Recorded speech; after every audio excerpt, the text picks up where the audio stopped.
नमस्कार साथियों, अपन स्टडी कर रहे थे राजस्थान ज्योग्राफी में ऋतुओं के आधार पर जलवायु का वर्गीकरण। तो ग्रीष्म ऋतु और वर्षा ऋतु ये अपन ने कंप्लीट करी थी। आगे देखते हैं शीत ऋतु। तो इसमें एक होता है मानसून प्रत्यावर्तन काल और एक शीत ऋतु। तो मानसून प्रत्यावर्तन काल अक्टूबर नवंबर के आसपास का टाइम पीरियड होता है। इसको कहते हैं लौटता हुआ मानसून। गुलाबी ठंड होती है, दिवाली के आसपास जो ठंड पड़ती है, जबकि शीत ऋतु जो मेन होती है दिसंबर से फरवरी कड़ाके की ठंड पड़ती है। यहाँ पर राजस्थान में शीतकाल का जो प्रारंभ होता है मानसून के प्रत्यावर्तन व सूर्य के दक्षिणायन के साथ शुरू होता है। इससे टेम्परेचर धीरे धीरे कम होने लगता है और वायु दाब जो है वो बढ़ने लगता है, जिससे क्या होता है राजस्थान में पवनों की जो डायरेक्शंस हैं वो चेंज हो जाती हैं। शीतकाल में राजस्थान में पवनें उत्तर पूर्व से दक्षिण पश्चिम की ओर प्रवाहित होती हैं। यह पवनें हिमालय की तरफ से आने के कारण ठंडी होती हैं, जिसको अपन क्या कहते हैं राजस्थान में शीतलहर। तो इससे हिमालय से पवनें आती हैं वो ठंडी होती हैं, जिससे राजस्थान जो है वो शीतलहर के प्रभाव में आ जाता है।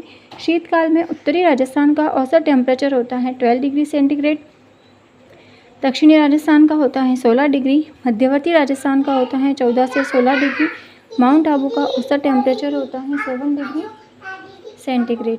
माउंट आबू में सर्वाधिक ठंड पड़ती है। फिर एक शब्द आता है मावट। तो सर्दियों में होने वाली जो बारिश होती है उसको राजस्थान में कहा जाता है मावट। ये मावट किसके कारण होती है? भूमध्य सागरीय चक्रवात, पश्चिमी विक्षोभ, उत्तर पश्चिमी मानसून। मावट जो है वो रबी की फसल के लिए लाभदायक है और गेहूं की जो फसल होती है वो रबी की फसल ही होती है। तो गेहूं की फसल के लिए ये जो मावट होती हैं वो गोल्डन ड्रॉप्स, सोने की बूंदों जैसा वर्क करती हैं। ये लोकेशन है यूरोप की और ये है अफ्रीका की। यहाँ पर ये भूमध्य सागर और ये है लाल सागर, दोनों को जोड़ने वाली कौन सी नहर है? स्वेज नहर। यहाँ से चक्रवात उत्पन्न होता है, भूमध्य सागर चक्रवात। यहाँ पर किसी भी प्रकार का अवरोध नहीं है, बैरियर नहीं है, तो यहाँ बिना किसी बैरियर के ये चक्रवात आगे बढ़ता है और इससे मावट होती है। और भारत में पंजाब जो है यहाँ पर सर्वाधिक मावट होती है। मावट की बारिश राजस्थान के उत्तर पश्चिम भाग में सर्वाधिक होती है। अब अपन ने देखा था पहले समताप रेखाएं और समदाब रेखाएं, ठीक है। ये जो समताप रेखाएं देख रहे हैं शीत ऋतु में जनवरी महीने का आकलन किया जाता है।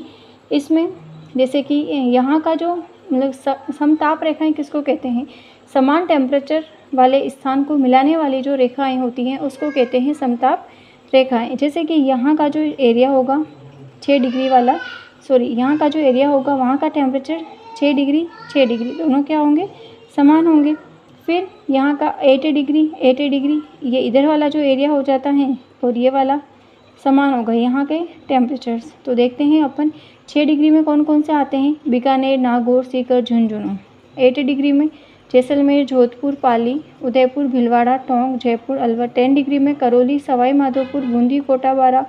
10 डिग्री में जैसलमेर, जोधपुर, पाली, झालोर, बालोतरा, बाड़मेर। वैसे थोड़ा सा ध्यान में रखना है, यहाँ से क्वेश्चंस कम बनने की संभावना है, लेकिन अपन इसको छोड़ नहीं सकते हैं। फिर आता है समदाब रेखाएं। समान दाब वाले क्षेत्र को मिलाने वाली रेखाएं समदाब रेखाएं कहलाती हैं। इसका भी जनवरी महीने का आकलन है। तो यहाँ पर क्या होता है? जनवरी में टेम्परेचर कम होता है। जो टेम्परेचर कम होता है तो वायुदाब क्या होगा? बढ़ेगा। और समदाब रेखाओं की यूनिट क्या होती है? मिलीबार।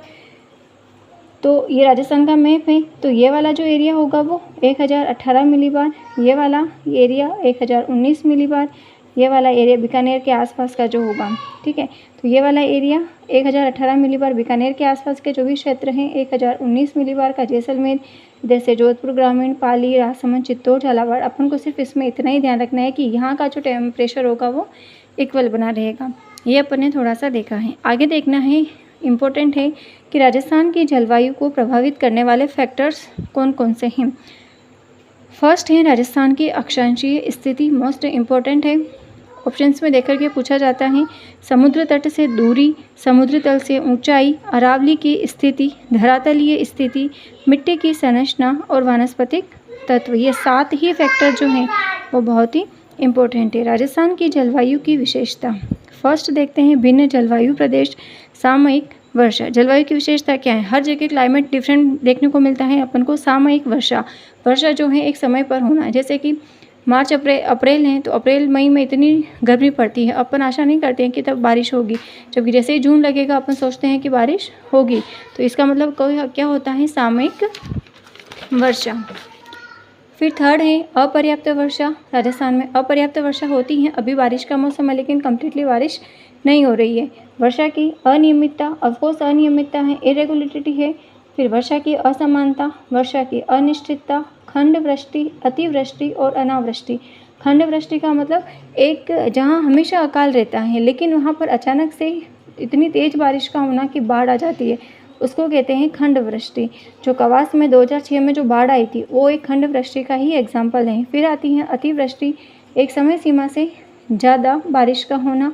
फिर आता है अनावृष्टि, कम बारिश का होना। तापमान की अतिशयता व विविधता, टेम्परेचर में अपन को डिफरेंट अंतर देखने को मिलता है। डिफरेंस देखने को, हर जगह का टेम्परेचर क्या है, अलग अलग है, उसमें वेरिएशंस है। आर्द्रता में अंतर देखने को मिलता है। अब अपन को देखना है कि राजस्थान की जो जलवायु है उसको 5 भागों में बांटा गया है। ये भाग अपन को ध्यान में रखना है। फर्स्ट जो है इसका वर्गीकरण, बाकी जलवायु में जो कोपेन, थॉर्नवेट और ट्रीवार था, इन तीनों के वर्गीकरण से कोपेन से बहुत ही अच्छे क्वेश्चंस बनते हैं और एग्ज़ाम में कोपेन की क्लासिफिकेशन से ही क्वेश्चन पूछे जाते हैं। लेकिन अपन को ये भी ध्यान में रखना है। तो 5 भागों में कौन कौन से हैं? शुष्क जलवायु प्रदेश, अर्ध शुष्क जलवायु प्रदेश, उप आर्द्र और आर्द्र और अति आर्द्र। क्लियर? तो अपन को क्या याद रखना है? अर्ध शुष्क के ऊपर शुष्क, फिर आर्द्र, आर्द्र के ऊपर उप आर्द्र और अति आर्द्र। तो अपन सारे डिस्ट्रिक्ट नहीं लिख करके सिर्फ इसका एरिया ध्यान में रखेंगे, किस एरिया में कौन कौन से डिस्ट्रिक्ट आते हैं। तो ये हो गया अपना राजस्थान। ये वाला जो है एरिया शुष्क जलवायु प्रदेश, शुष्क जलवायु प्रदेश में कौन सा आता है? पश्चिमी क्षेत्र। इसका जो प्रतिनिधित्व जिला है, जो इसका लीडरशिप वाला जिला है वो क्या है? जैसलमेर। यहाँ पर 0 से 20 सेंटीमीटर तक बारिश होती है। फिर ये वाला एरिया आता है अरावली के समांतर अर्ध शुष्क जलवायु प्रदेश। यहाँ पर आता है जोधपुर, 20 से 40 सेंटीमीटर बारिश होती है। फिर ये वाला एरिया आ जाता है उपार्द्र जलवायु प्रदेश। यहाँ पर आता है जयपुर, 40 से 60 सेंटीमीटर बारिश। ये आर्द्र जलवायु प्रदेश सवाई माधोपुर। तो जैसे अपन को ऐसा क्वेश्चन बनता है नहीं कि आर्द्र जलवायु प्रदेश में कौन कौन से जिले आते हैं। भाई सवाई माधोपुर याद हो गया तो धौलपुर, करौली, सवाई माधोपुर, ये अपन अच्छे से लर्न कर सकते हैं। अति आर्द्र जलवायु प्रदेश, अति आर्द्र कौन सा है? झालावाड़। यहाँ पर 80 सेंटीमीटर से अधिक बारिश होती है। तो ये सामान्य जो जलवायु वर्गीकरण था वो अपन ने देखा है। आगे है कोपेन का जलवायु वर्गीकरण, वेरी वेरी इंपॉर्टेंट। इसके जो इंग्लिश के लेटर हैं, सांकेतिक वर्ड इसने यूज़ किए थे। इसका पूरा नाम है डॉक्टर व्लादिमीर कोपेन। ये रूस जर्मन वैज्ञानिक थे जिन्होंने अपना पहला जलवायु वर्गीकरण 1918 में प्रस्तुत किया था। कोपेन ने अपना अंतिम जलवायु वर्गीकरण दिया था 1936 में। कोपेन के शिष्य थे गीगर पोल। उन्होंने 1953 में कोपेन के जलवायु वर्गीकरण को संशोधित किया था और अंतिम रूप दिया था, इसलिए इसे कोपेन गीगर पोल वर्गीकरण भी कहते हैं। कोपेन ने जलवायु वर्गीकरण के लिए ये आधार तक पूछा जाता है कि कोपेन के जलवायु वर्गीकरण का क्या आधार रहा था। तो कोपेन ने जलवायु वर्गीकरण के लिए वनस्पति को आधार मानते हुए वर्षा व तापमान को भी ध्यान में रखा। तो आधार किसको माना था? वनस्पति को, वर्षा और तापमान को भी ध्यान में रखा था। कोपेन ने अंग्रेजी के जो शब्द होते हैं उनको सांकेतिक रूप में इसने यूज़ किया था। AW, BS, HW, CWG, BHW। तो ये अपन कल स्टडी करेंगे कि AW में कौन कौन से जिले आते हैं। इस प्रकार से अपना प्रश्न बनता है बहुत ही। CWG में कौन सा आता है, तो इससे आगे की स्टडी अपन कल करेंगे। तो मिलते हैं कल की क्लास में। और अगर आपको ये क्लासेस अच्छी लग रही हैं, यूज़फुल लग रही है, तो प्लीज़ वीडियो को लाइक, शेयर एंड सब्सक्राइब कीजिएगा। Thank you for watching this video.